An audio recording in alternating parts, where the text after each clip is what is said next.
Boa noite, irmãos, a paz do Senhor Jesus. Graças a Deus. Que bênção. Nós estamos aqui durante esses dias perseverando no propósito da Semana do Coração Abrasado. Fomos ministrados poderosamente durante essas primeiras noites, né? Pastor Cleiton, presbítero Douglas, pregaram aqui, feito gente grande aqui assim, né? E abençoou a igreja, aqueceu o nosso coração com as escrituras. E o Senhor vai continuar falando ao nosso coração. Teremos aí alguns dias pela frente. Amanhã, inclusive, nós estaremos recebendo um preletor, um amigo nosso, que ele tem alguns livros, né? E os irmãos que desejam adquirir, venham preparado, né? Venham preparado caso seja do seu interesse, né? Ele vai estar divulgando os livros dele, mas mais importante, ele estará ministrando a palavra do Senhor. E nós teremos então uma sequência aí de palavras ainda, porque nós só estamos no meio, amém? Pastor Luiz tem o hábito de dizer que o meio do caminho é difícil, mas se você chegou até aqui com a graça de Deus, o mesmo Deus que te ajudou até aqui, Ele está te dizendo, esforça-te e tem de bom ânimo, tá bom? Você vai chegar até o fim e vai ser muito abençoado se você tem feito isso com fé e com propósito, tá bom? Vamos então para a ministração desta noite. Eu gostaria de convidá-lo a abrir a sua Bíblia no texto de Levítico, no capítulo 6. Nós vamos com muita alegria meditar nesse texto. E você tem a oportunidade aí de ouvir as mensagens novamente, né? Reconsiderar sobre ela. Todas elas estão sendo gravadas e divulgadas. E você pode inclusive compartilhar com alguém que você acha que vale a pena ouvir, tá bom? Queridos irmãos, vamos meditar na palavra do Senhor então? Levítico capítulo 6, a partir do verso 8, diz assim: O Senhor disse a Moisés: ordene a Arão e a seus filhos, dizendo, esta é a lei a respeito do holocausto. O holocausto ficará sobre as brasas do altar toda a noite até pela manhã, e o fogo do altar nunca poderá ser apagado. O sacerdote vestirá sua túnica de linho e os calções de linho sobre a pele nua, e levantará a cinza quando o fogo houver consumido o holocausto sobre o altar, e a colocará ao lado do altar. Depois despirá suas vestes e porá outras roupas, e levará a cinza para fora do arraial a um lugar puro. O fogo sempre ficará aceso sobre o altar, não deve ser apagado. O sacerdote acenderá lenha no altar cada manhã, e sobre ele porá em ordem o holocausto, e sobre ele queimará a gordura das ofertas pacíficas. O fogo queimará continuamente sobre o altar, não deve ser apagado. Vamos ler o 13 junto? 1, 2, 3. O fogo queimará continuamente sobre o altar, não deve ser apagado. Glória a Deus. Esta porção da palavra de Deus nos inspira hoje, queridos, a refletir sobre um tema importantíssimo para a vida da igreja na atualidade. E esse tema é: como manter aceso o fogo no altar da adoração. Como manter aceso o fogo no altar da adoração. Por séculos a igreja, ela tem exercido a nobre tarefa de servir, de honrar a Deus como expressão da sua vocação para a adoração. A igreja, por excelência, ela é vocacionada para a adoração. Ela é vocacionada para o serviço. Ela é vocacionada para agradar a Deus. Ao longo dos séculos nós temos sido guardiões do culto a Deus, porque se tem um povo na terra que adora a Deus e adora do jeito que Deus é agradado, é a igreja do Senhor. E desta maneira, o povo de Deus tem se empenhado no ministério de agradar a Deus e de levar outras pessoas a nos imitar, fazendo a mesma coisa. Através da adoração, nós não só agradamos a Deus, mas nós também persuadimos, nós convencemos outras pessoas a reconhecer quem é o verdadeiro Deus e dar a Ele a glória devida ao seu nome. Porque existe um povo que adora, porque existe um povo empenhado em agradar a Deus, nós exercemos influência sobre os pagãos, nós exercemos influência sobre os perdidos, de tal maneira que Deus usa o nosso ato de adoração para abrir os olhos das pessoas que estão em trevas, para que elas também reconheçam que existe só um Deus, e este Deus manda no céu, manda na terra, é o Senhor da igreja, é o Deus que salva. Então, como ato de adoração, nós servimos ao Senhor Jesus como cabeça da igreja, trabalhando para Ele, na missão de formar novos adoradores, que vão se tornar também imitadores de Cristo, através do processo do discipulado. Agora, queridos, infelizmente, assim como acontece em muitas instituições sobre a terra, a igreja, ela está sujeita ao desgaste, ela está sujeita muitas das vezes a falhar na sua missão. E é comum a igreja alternar entre períodos de grande fervor espiritual, período de grande avivamento, de despertamento espiritual, contrastando com períodos de frieza, períodos de apatia espiritual. Há momentos na história da igreja que ela está uma tocha, e há momentos que ela está de certa forma apagada. Isso não é desejável. Deus não fez a igreja para viver desta maneira. Deus não fez a igreja para este propósito. A igreja, ela foi criada para desfrutar de uma missão, e esta missão tem a ver com a sua essência de igreja adoradora. Infelizmente, tragicamente, acontece isso, né? Acontece da igreja, ela decair da posição dela, muitas das vezes falhar na sua missão de adoradora. Há momentos que a consciência sobre a missão e a responsabilidade da adoração, ela é substituída pelos prazeres, pelo ativismo da vida. Existem épocas que a paixão por Deus é comprometida pelas nossas escolhas, pelo nosso estilo de vida pessoal.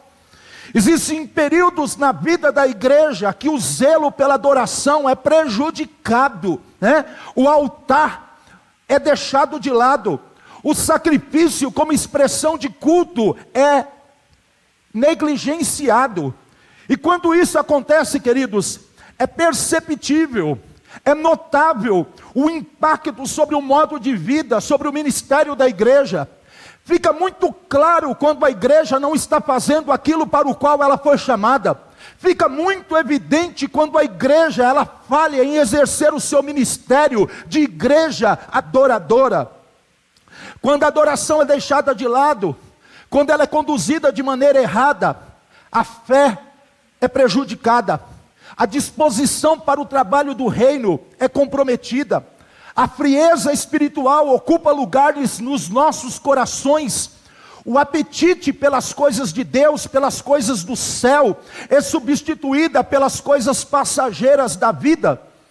Então, pensar nos malefícios produzidos pela falta de zelo, pela falta de fervor espiritual, são argumentos mais do que suficientes para justificar a sua atenção. A atenção de cada pessoa aqui nesta noite, para aquilo que o Espírito do Senhor deseja ministrar aos nossos corações, a partir do tema: como manter aceso o fogo no altar da adoração. Então, já que eu consegui, eu acredito, ganhar a sua atenção para o assunto, eu quero dizer para você que, a título de introdução, eu preciso informá-lo aqui que o livro de Levítico, onde nós lemos a porção da palavra que nós vamos meditar nesta noite, o livro de Levítico, ele foi escrito para poder orientar como deveria ser o relacionamento entre Israel e Deus. O livro de Levítico foi escrito para orientar como que deveria ser a relação entre o povo de Deus e o Senhor seu Deus. Como que deve ser o relacionamento entre pessoas pecadoras e o Deus Santíssimo. Então, quando nós olhamos para o livro de Levítico, a palavra santo, ela aparece pelo menos 73 vezes entre os 27 capítulos que o livro tem. Então o livro ele faz menção à santidade de Deus, à santidade dos sacerdotes, à santidade do povo de Deus, à santidade do santuário. Enfim, tudo no livro faz menção à santidade, porque tudo tinha que ser santo, porque o Senhor nosso Deus, Ele é santo. Então, tendo isso em mente, o livro ele foi escrito para falar de dois tipos de leis. Eu estou aqui fazendo dois tipos de categorias de leis, né? É claro que tem um monte de lei em Levíticos, e tem gente que nem gosta de ler Levítico, porque parece que você está lendo um código, né, de lei, né? Mas tudo que está escrito ali no livro de Levítico, basicamente pode ser classificado em dois tipos de leis, duas categorias de leis. As leis para poder ter acesso à presença de Deus, e as leis para se ter comunhão com Deus. Então, para se ter acesso à presença de Deus, primeiramente, o adorador, ele deveria resolver o problema do pecado. Então é por isso que o livro de Levítico tem um monte de sacrifício, e para os sacrifícios que estão ali tem um monte de lei, tem um monte de procedimento, tem um monte de regra. E essas regras, essas leis, descreviam a maneira como Deus queria que o homem fizesse em termos de procedimento para poder ter acesso à presença dele. Porque o pecado causava uma dificuldade, uma barreira, uma inimizade para que o homem tivesse acesso a Deus. Então essas leis de sacrifício eram leis que diziam como que o homem pecador consegue ter acesso à presença de um Deus santo. E ao mesmo tempo existiam as leis de comunhão, que eram as festas, que eram os momentos de celebração. Mas para você ter acesso à comunhão, primeiro você tinha que ter acesso a Deus. Primeiro o problema do pecado tinha que ser resolvido. E só depois que o problema do pecado era resolvido, é que então o povo de Deus podia desfrutar da comunhão com Deus. Sem que o pecado seja removido, não existe adoração, nem tem comunhão. As duas coisas, elas estão de certa forma intrínsecas. Não tem como o homem adorador agradar a Deus, e não tem como o homem chegar a ter comunhão com Deus sem que o problema do pecado seja resolvido. Então o texto que nós lemos no começo da pregação fala sobre o holocausto. Diga holocausto. O holocausto, que é um tipo de sacrifício que era praticado para se ter acesso à presença de Deus, para poder ter o pecado removido. E esse tipo de sacrifício aqui, ele exigia a atenção para algumas regras. Primeiro, o sacrifício ele deveria ser oferecido por alguém preparado, o sacerdote. O sacrifício deveria ser oferecido por inteiro. Todo ele deveria ser queimado no altar, representando aqui inteira consagração, inteira dedicação. O sacrifício deveria envolver um animal puro, sem defeito, sem mácula. O sacrifício também deveria ser contínuo, ele não poderia ser interrompido. Ele acontecia pela manhã e ele acontecia à noite. Pela manhã ele era feito, ele se queimava durante o dia. Quando chegava no início da noite, ele era renovado e queimava durante a noite. Então tinha sacrifício durante o dia e tinha sacrifício durante a noite. Então o sacrifício nunca era interrompido. Quando um terminava, o outro começava, e assim a adoração ela é contínua. O fogo do altar da adoração também deveria ser preservado constantemente, sem apagar. Então vem o termo aí que nós lemos no versículo 13, né? O fogo deve arder continuamente sobre o altar, não pode ser apagado. Então vamos pensar aqui, queridos. Muitos pensam que o livro de Levítico é apenas um livro de rituais antigos. Um dia eu estava conversando com um jovem, e o jovem falou assim: eu tenho muita dificuldade de ler Levítico. Eu falei: entra na fila. Porque tem um monte de gente que tem dificuldade de ler Levítico, tem dificuldade de ver serventia no livro de Levítico, utilidade prática para os nossos dias. Então, algumas pessoas acham que o livro de Levíticos é apenas um livro de rituais antigos, ultrapassado, que nada tem para poder ensinar para a igreja de hoje. Porém, queridos, eu quero dizer, amada igreja, que a lei do holocausto, ela tem tudo a ver com a igreja.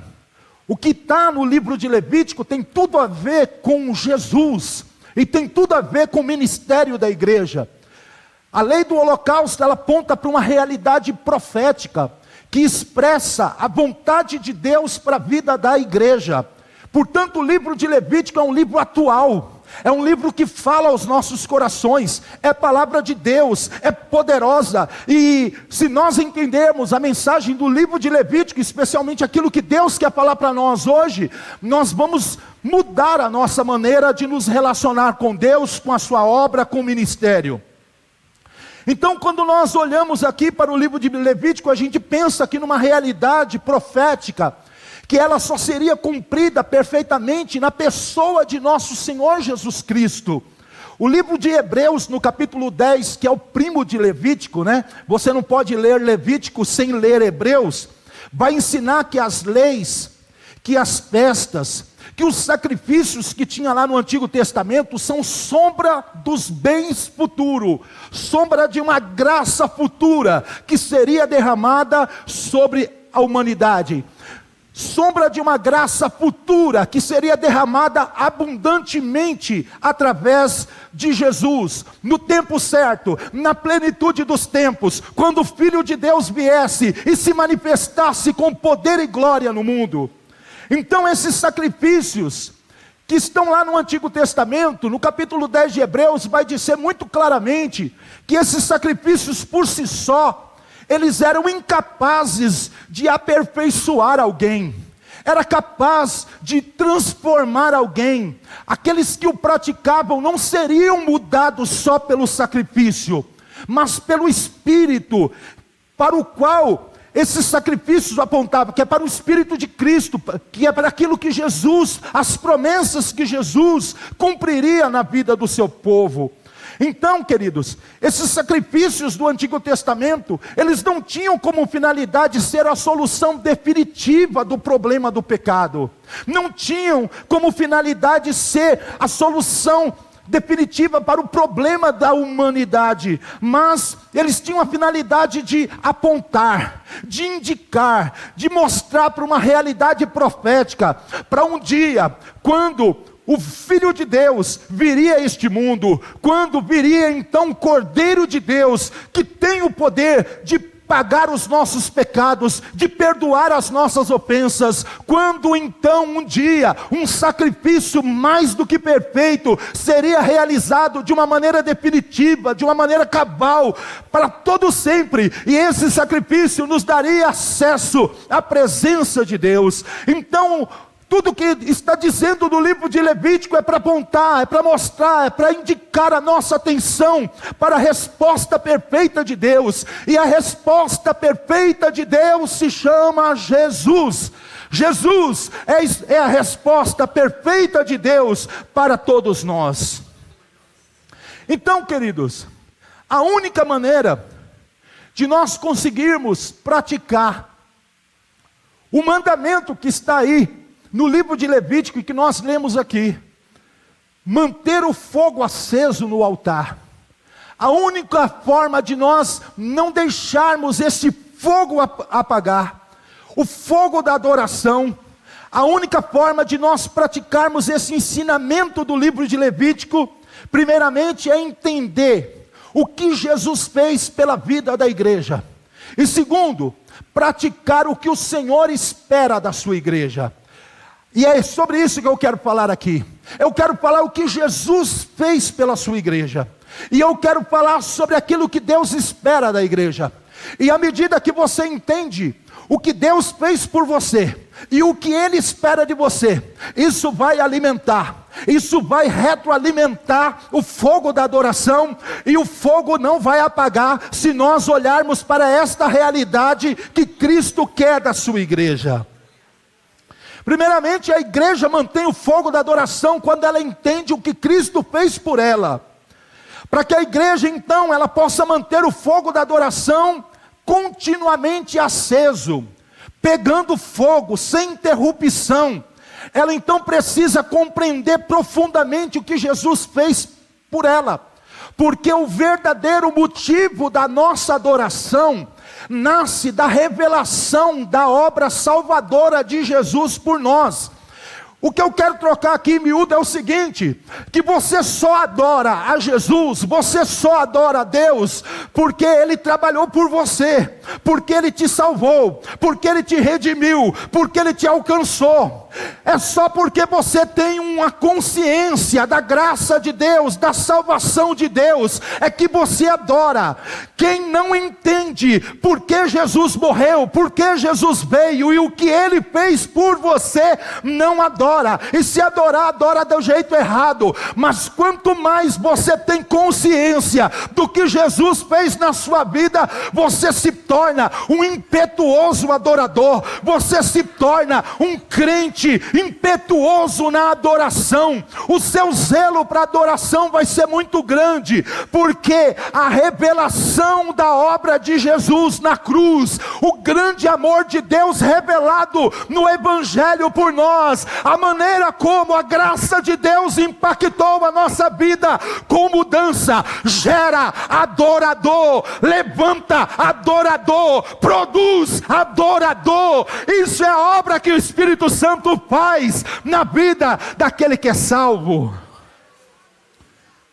Então, quando a gente olha para Levítico, o que Levítico faz é mostrar a revelação do Deus Salvador. O que a revelação de Levítico capítulo 6 traz para nós é a revelação de um Cristo que salva, de um Cristo que levanta pessoas para o seu serviço, de um Cristo que transforma a vida, que transforma a história, que muda pessoas e traz elas para o seu reino, para o seu serviço. Tudo que a gente vê ali no livro de Levítico como sombra das coisas futuras. Talvez as pessoas daquela época não tinham esse nível de consciência, não eram tocadas pela mesma quantidade de revelação que eu e você temos hoje. Elas olhavam para a cruz, olhando para o futuro. Hoje nós olhamos para a cruz, olhando para o passado. Elas não conseguiam enxergar com perfeição, mas eu e você conseguimos enxergar perfeitamente o que Jesus fez por nós na cruz. Então, quando aquelas pessoas, elas não tinham consciência, mas o que Deus estava falando para elas era sobre Jesus. E o que Deus estava falando para elas sobre Jesus, no sacrifício do holocausto, e muitos outros, mas eu estou falando hoje sobre o holocausto. Primeiro está falando para nós, que Cristo é o nosso sumo sacerdote perfeito. No Antigo Testamento, existiam muitos sacerdotes, e esses sacerdotes, eles não eram perfeitos, eles ofereciam sacrifício todos os dias.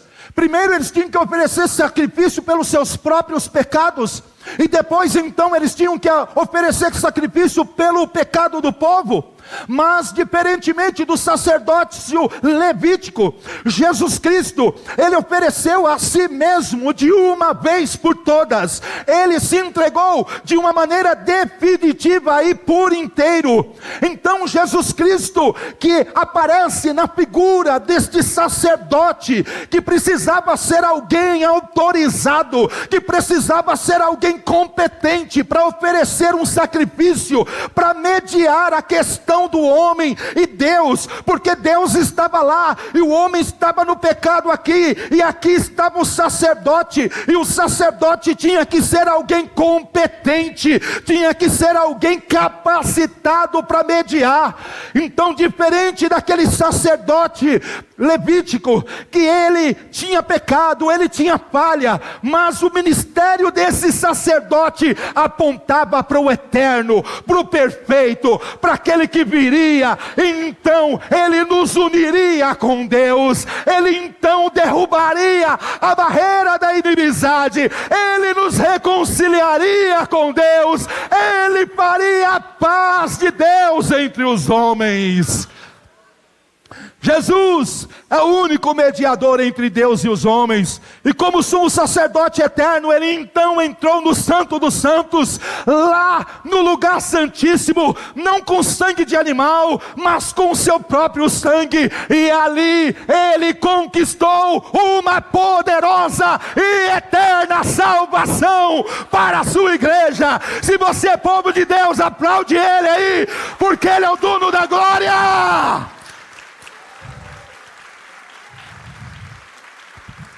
Aleluia!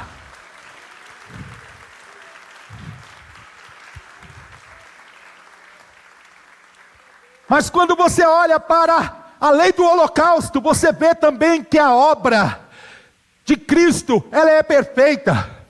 No holocausto, o animal ele deveria ser puro, ele deveria ser sem defeito, símbolo de perfeição, símbolo daquilo que agradaria o coração de Deus. E então o nosso Cristo, ele cumpriu isso perfeitamente. Esta qualidade que lá era exigida do boi, que lá era exigida do cordeiro, que lá era exigida do sacrifício que era ofertada, então vem o nosso Senhor Jesus, e ele se apresenta como sacrifício perfeito, ele se apresenta como cordeiro de Deus, que tira o pecado do mundo. Ele é o Cordeiro de Deus imaculado, sem pecado, que se entregou voluntariamente como oferta por nós. A Bíblia diz que ele foi moído pelas nossas transgressões, foi sacrificado em nosso lugar, e a sua entrega total, ela agradou a Deus. Então em Cristo nós vemos o cumprimento da exigência do holocausto,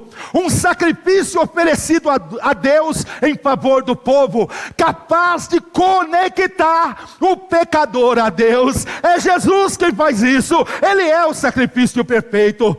Mas também vemos uma outra qualidade. Cristo, ele tomou acesso a Deus, ele tornou o acesso a Deus, ele tornou o caminho a Deus possível, ele tornou o caminho a Deus uma realidade, que qualquer pecador, mediante a oferta da graça de Deus, crendo, pode ter acesso a esse Deus poderoso e salvador. Ele abriu o caminho, ele fez o caminho, e ao fazer o caminho, ele trouxe com ele milhares e milhares de pecadores de todas as nações, tribos e língua, que ele comprou com o seu sangue. Aleluia!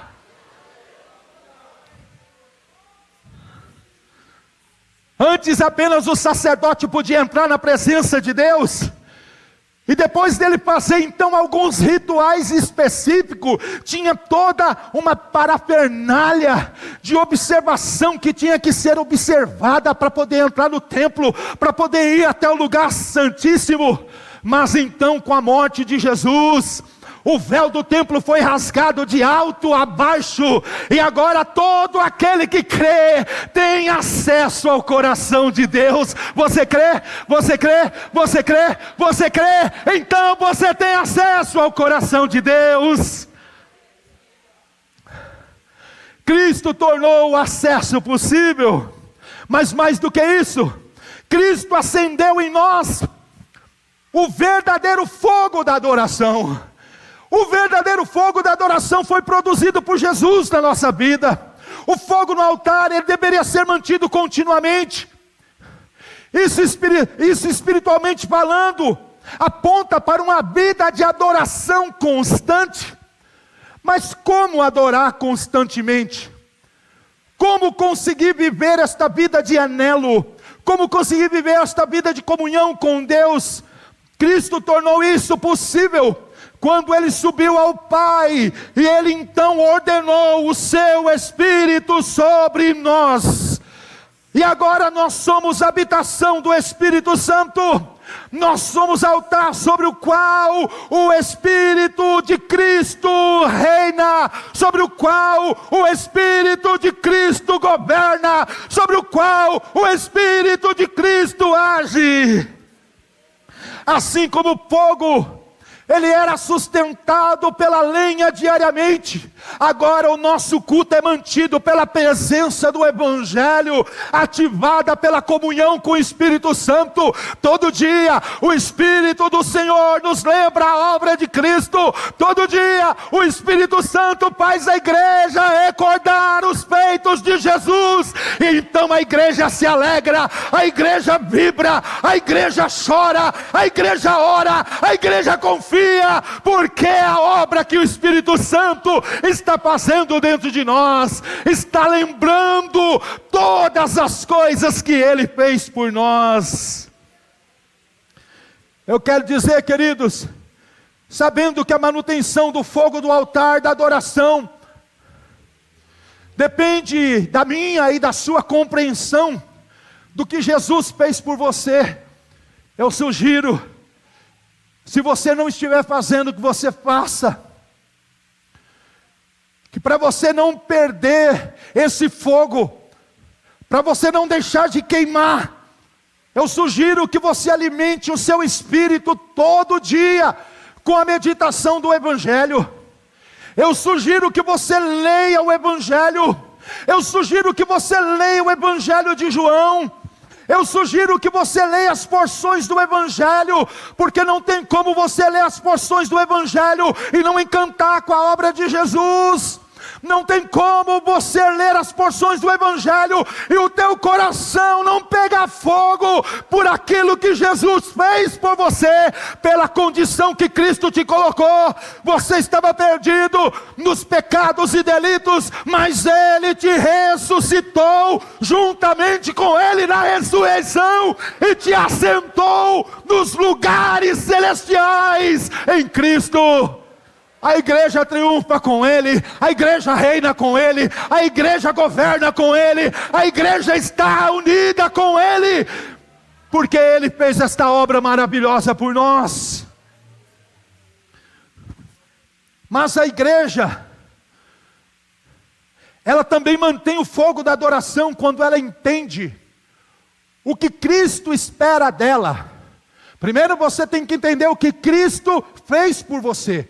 Isso vai ativar a sua fé, vai ativar a sua adoração. Mas se você também saber e entender o que Cristo espera de você, isso também vai produzir uma resposta no seu coração, ou pelo menos vai te preparar para responder de maneira que você alegre o coração de Jesus, que você atenda às expectativas de Jesus. Porque a obra de Cristo, ela não apenas garantiu acesso à presença de Deus, mas ela também conferiu missão, conferiu também identidade à igreja de Cristo. A gente não só desfruta de privilégio pelo que Cristo fez por nós, mas nós recebemos uma missão de Cristo e uma identidade que a gente precisa corresponder a essa expectativa. Agora, a igreja de Deus em Cristo, ela é chamada agora para poder ser sacerdócio real, e ela é chamada também para poder ser sacrifício vivo. Note como que a igreja, ela imita Jesus. Jesus é o nosso sumo sacerdote. A igreja não é suma, a igreja é sacerdote a serviço do sumo sacerdote. Assim como existia aquela realidade espiritual no Antigo Testamento, onde existia o sumo sacerdote, mas existia também os sacerdotes que realizavam o serviço. Nós temos um sumo sacerdote que foi na frente, que realizou uma obra perfeita, que nos conectou com Deus, mas esse sumo sacerdote chamou a tropa dele também, e nós somos da tropa de Jesus. Nós somos da tropa de Jesus, aleluia. Agora a igreja, ela tem o entendimento que ela foi chamada para poder ser sacerdócio, mas também ela foi chamada para ser sacrifício vivo, porque Jesus é o sacrifício perfeito. E nós fomos também desafiados a viver como sacrifício. Não é um sacrifício que cobre pecado, não é um sacrifício que justifica, não é um sacrifício que conta para a salvação da nossa alma, mas é o sacrifício da abnegação. Nós imitamos o nosso Cristo, porque Ele também nos chamou para ser sacrifício vivo. Então, em outras palavras, a igreja, ela não é apenas uma instituição que recebe bênçãos resultantes do sacrifício de Cristo. Ela também é participante, ela é ativa no ministério da adoração, ela trabalha, ela agrada, ela realiza um serviço em decorrência daquilo que Jesus fez por ela.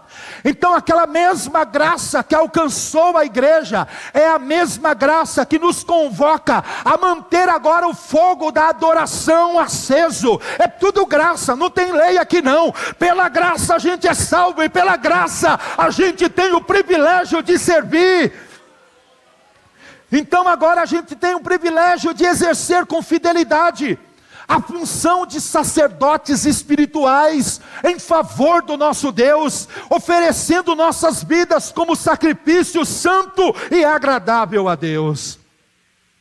Nesse quesito, então, a Bíblia descreve que a igreja é sacrifício vivo. Diga: eu sou um sacrifício vivo. Então, queridos, espera-se que esta igreja, que é sacrifício vivo, mantenha o fogo aceso da adoração através da entrega contínua. Da entrega contínua.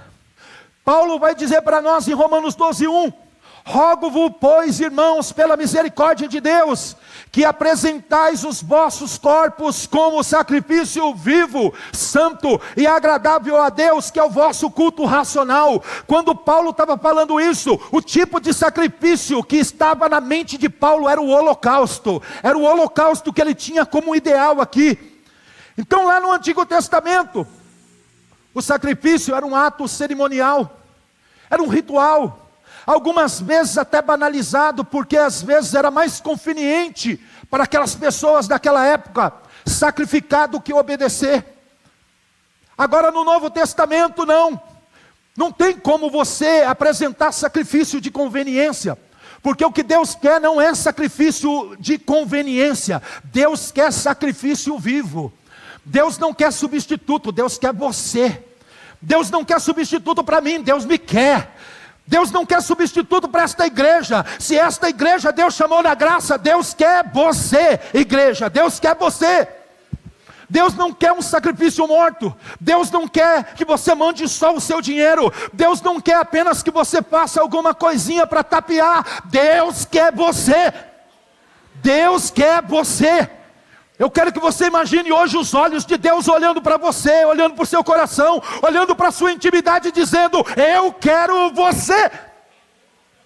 Eu quero você.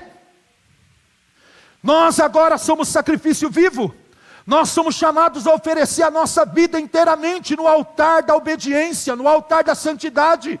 Isso é uma resposta que nós devemos ter em decorrente do fato de nós entendermos que Jesus morreu por nós, e uma vez que Jesus morreu por nós, agora a nossa vida não pertence a nós mesmos, mas àquele que nos adquiriu, aquele que nos comprou. Ele é o dono da nossa vida, então nós estamos a serviço dele.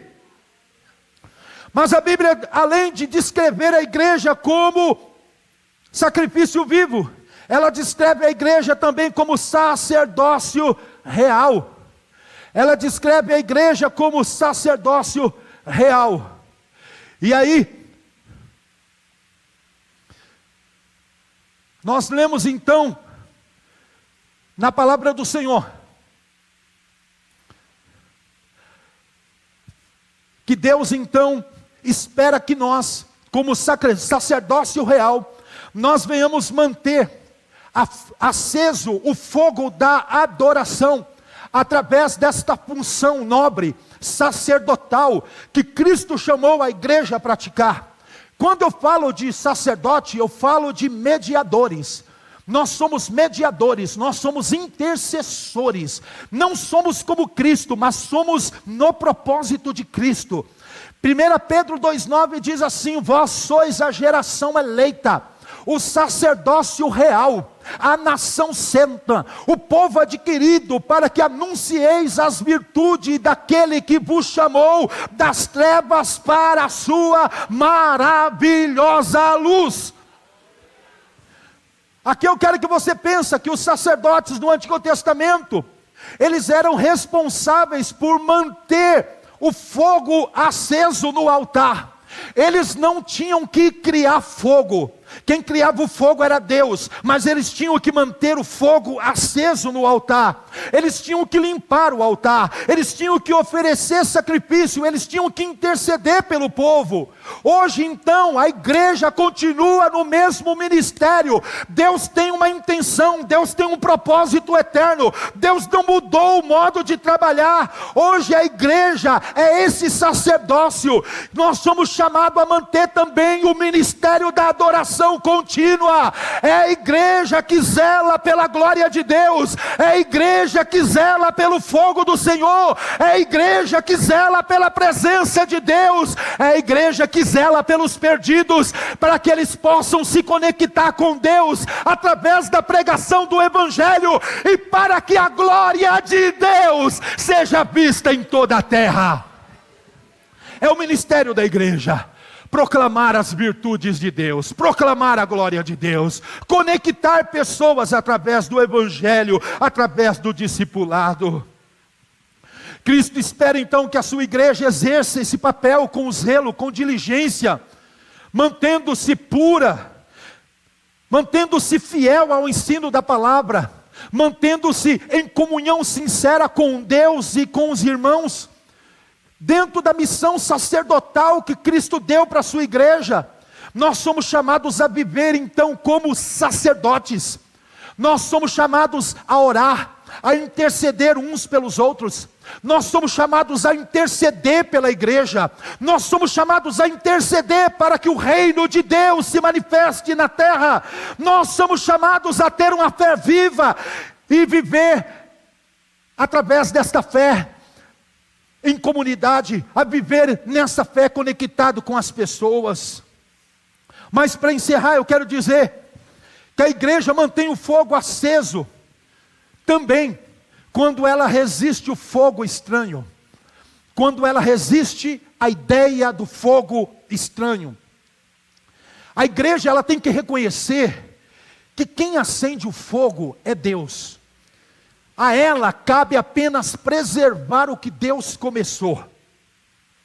Nós lemos esse texto, talvez você não fez teologia, talvez você não tenha um conhecimento muito profundo, mas o início dos primeiros capítulos de Levítico está conectado com a revelação da entrega do tabernáculo em Êxodo capítulo 40. Ali não tem interrupção, só tem um interlúdio para fazer uma explicação. Mas é uma coisa só. Na realidade, a gente termina o livro de Êxodo com Moisés falando que preparou tudo, e a glória de Deus desceu. Mas até então, até que chegue o capítulo 9 de Levítico, na verdade o altar nunca foi usado. Na verdade o altar nunca foi inaugurado. Quem fez o primeiro sacrifício no altar foi Moisés. Mas Moisés, ele fez tudo o que Deus mandou, segundo a regra do holocausto. Ele foi lá e encontrou o sacrifício sem mácula. Ele foi lá e se preparou. Ele foi lá e fez tudo o que Deus mandou. Ele seguiu toda a palavra de Deus. Mas na hora de acender o altar, o primeiro altar aceso, quem colocou a mão não foi Moisés, quem colocou a mão foi Deus. Quem acendeu fogo no altar foi Deus.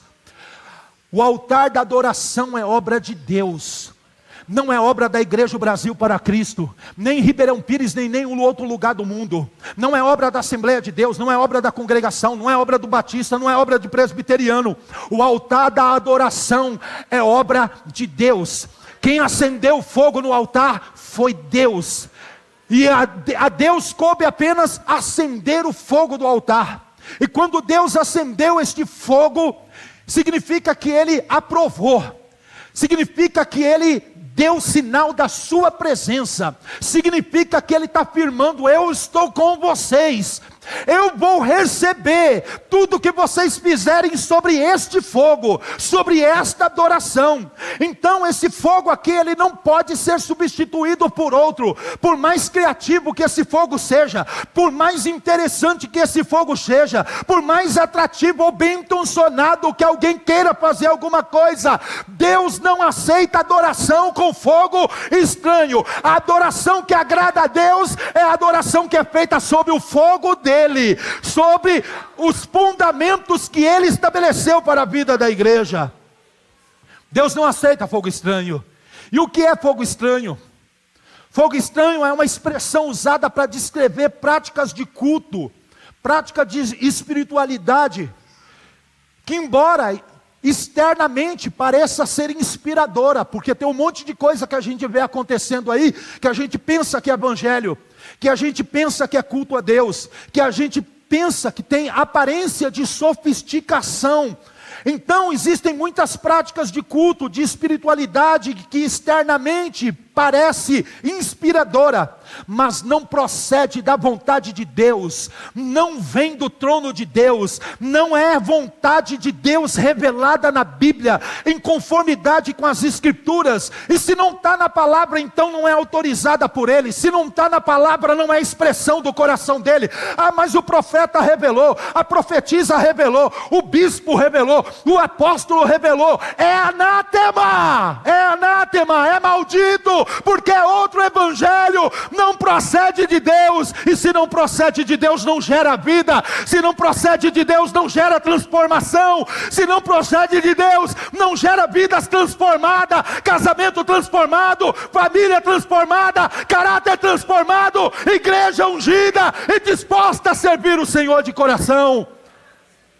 Porque existe um monte de fé que está sendo edificada sobre alicerce que não presta. Existe um monte de espiritualidade de muitas pessoas que está sendo edificada em cima de fogo estranho. Fogo estranho não sustenta, fogo estranho mata, fogo estranho não dá vida, fogo estranho não nutre, fogo estranho não sustenta verdadeira espiritualidade, verdadeira adoração.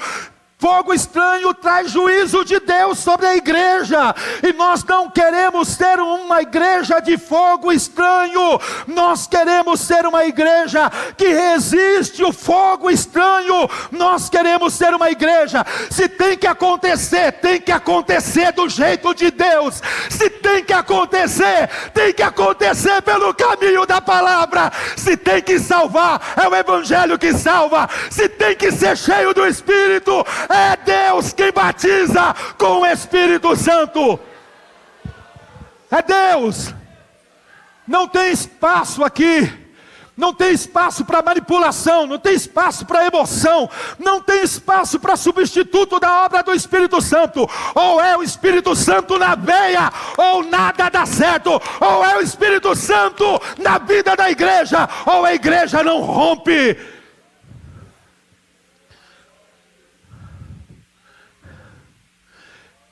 Fiquem em pé, meus irmãos.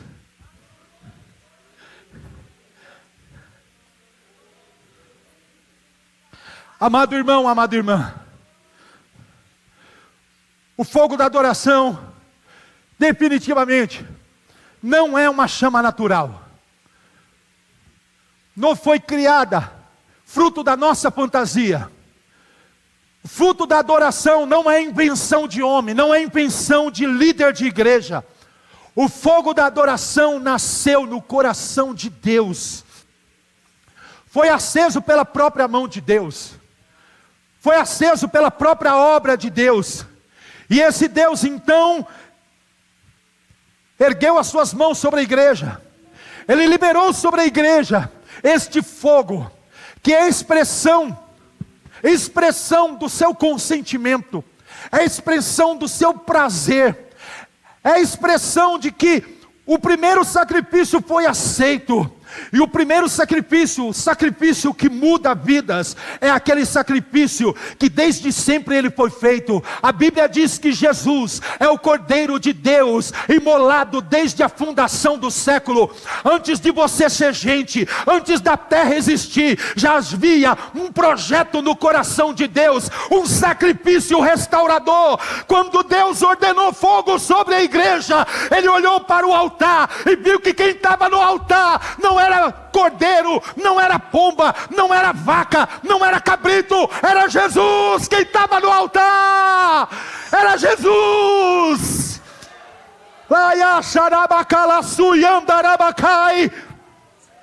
É Jesus quem estava no altar.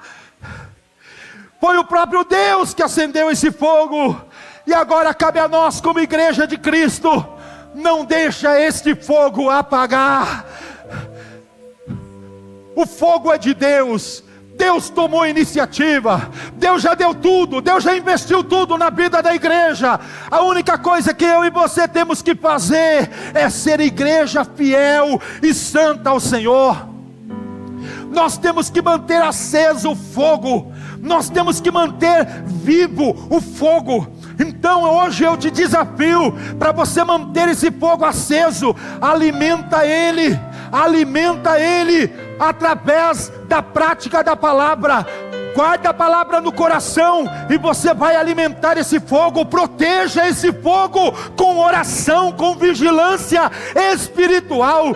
Reforça, queridos, o seu compromisso com a fé, em praticar a sua fé. Honra a Deus com uma vida consagrada, uma vida separada do pecado. Se dedique à missão para a qual Deus nos chamou como igreja. E nunca tente substituir esse fogo por fogo estranho. Porque por mais bonito ou atrativo que esse fogo seja, ele leva à perdição. O Deus que acendeu o fogo, ele é fiel para manter. Então a nós só cabe a gente fazer a nossa parte. Quem aqui está disposto a fazer a sua parte? Quem aqui está disposto a fazer a sua parte? Eu vou entender que quem não levantou a mão está assumindo a vida com a falta de compromisso.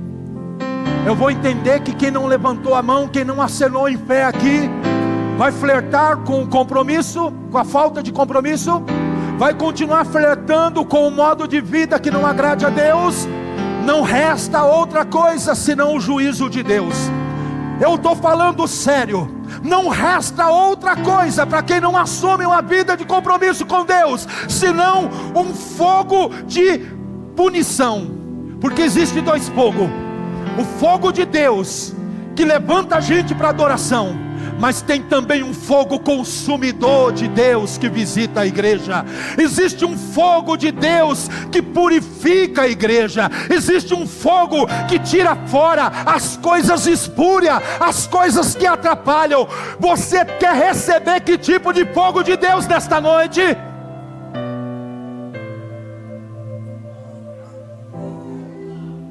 Vocês estão entendendo a pregação? Vocês querem receber que tipo de fogo de Deus nessa noite? A igreja está a maior parte muda aqui. Fogo de Deus ou fogo de juízo? Diga alguma coisa. Diga fogo de juízo e acaba com essa desgraça.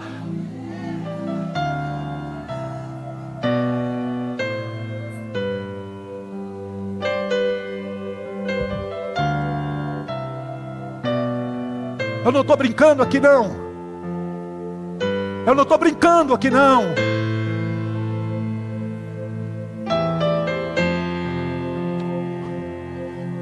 O Deus que acendeu o fogo é fiel para mantê-lo. Então a gente tem que fazer a nossa parte. Limpa o altar, alimenta o altar com a lenha da consagração. Permaneça firme como sacerdote, viva para a glória de Jesus. Mantenha o fogo aceso. Viva como sacrifício vivo. Assuma esse propósito. Vou sair daqui vivendo como sacrifício vivo diante de Deus. Sirva como sacerdote do Deus vivo na terra. Aleluia. Adore a Deus com temor e com verdade. E então a igreja vai ver que a glória do Senhor vai continuar a se manifestar no meio do seu povo, de uma maneira poderosa, de uma maneira tremenda, transformando vida, impulsionando a igreja para os atos poderosos do Senhor na terra. Aleluia! Se você crê, dá glória. Se você crê, aplaude. Se você crê, faz algum tipo de expressão de fé na presença do Senhor.